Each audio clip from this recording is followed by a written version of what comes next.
And here is my Raspberry Pi running. There's a Raspberry Pi on the top, running on my Eachine's headset, or Eachine VR headset.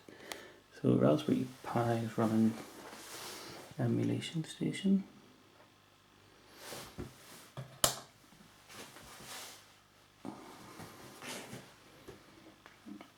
Probably looks a wee bit of a mess on the top of the VR headset, but it's something I can tidy up at a later stage.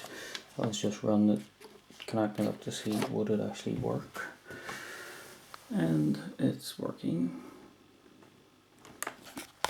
And if I quit out of that,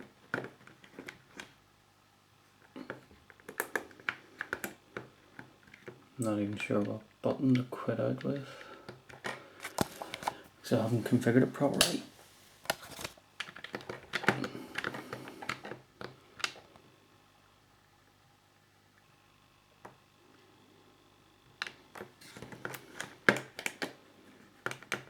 No, don't know what one to quit out with, but I'll configure that later.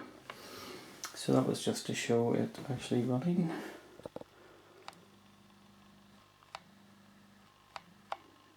That's it zoomed in from about, I don't know, 3 feet away.